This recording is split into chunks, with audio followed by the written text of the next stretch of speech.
Matrix multiplication बहुत बच्चों को कन्फ्यूज़न होती है इसमें कि मैट्रिक्स के सवाल यानी कि ये जो इस तरह से सवाल होते हैं ब्रैकेट वाले, ये कैसे होते हैं। यानी अगर ए बी लिखा है यानी कि ए की जो वैल्यू है वो ये है, बी की जो वैल्यू है वो ये पूरी है, ठीक।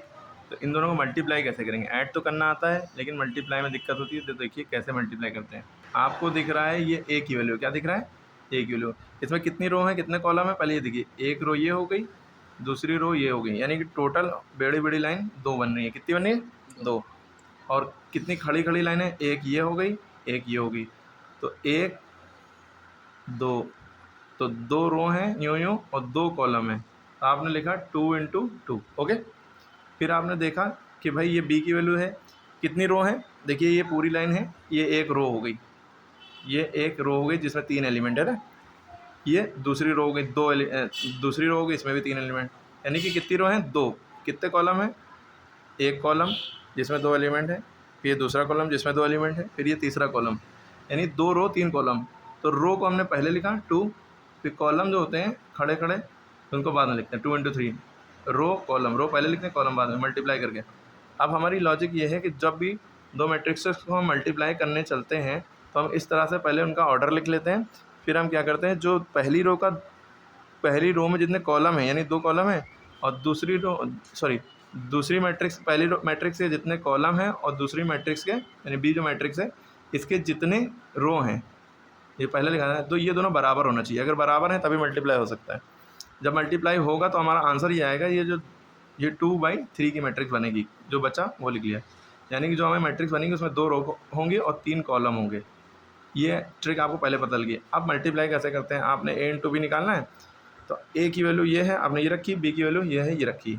अब हमारी लॉजिक क्या होती है मल्टीप्लाई करने के, कि हम जो पहली मैट्रिक्स की रो होती है, इस पूरी रो से ये जो दूसरी मैट्रिक्स है हमारी, ये इसके हर एक एलिमेंट से मल्टीप्लाई करते हैं। अब मल्टीप्लाई कैसे करते हैं, जो हमारी ये रो है यानी 6 को हम पहले 2 से मल्टीप्लाई करेंगे, फिर 9 प्लस लगाएंगे, फिर 9 को हम इसी के कॉलम से मल्टीप्लाई, यानी कि पहली रो को पहले कॉलम से, फिर पहली रो को दूसरे कॉलम से पूरे, फिर पहली रो को तीसरे कॉलम से। लेकिन ये जो पूरी मैट्रिक्स बनेगी वो एक ही रो में लिखी जाएगी इस तरह से। देखिए कैसे, पहले हमने क्या किया, 6 से 2 को मल्टीप्लाई किया, 6 × 2 ये लिखा, प्लस लगाएंगे, फिर ये इस दूसरे कॉलम, इसकी जो रो का दूसरा एलिमेंट है उससे हम 7 को मल्टीप्लाई करेंगे, 9 × 7, ओके।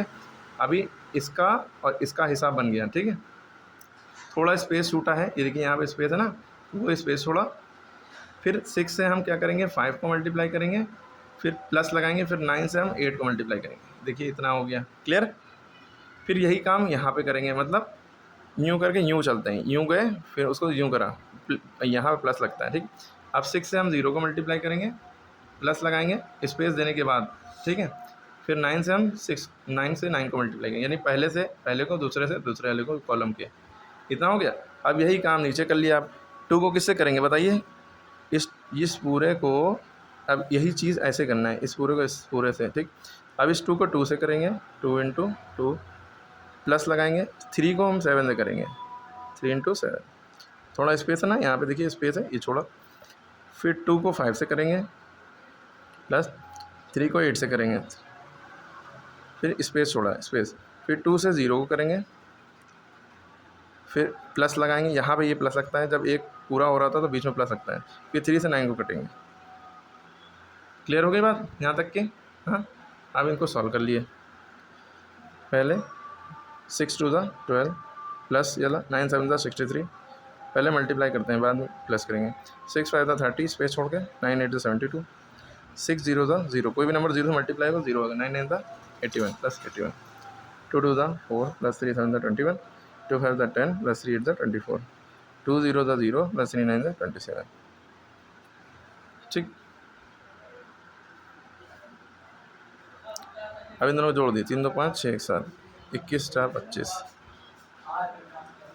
7 3 10, 24 10 34। किसी भी नंबर में 0 ऐड करो तो वही नंबर बचता है। 81 प्लस 0 मैंने कुछ नहीं, प्लस करने पे वही बचता है, लेकिन मल्टीप्लाई करने पे 0 हो गया था, ठीक है।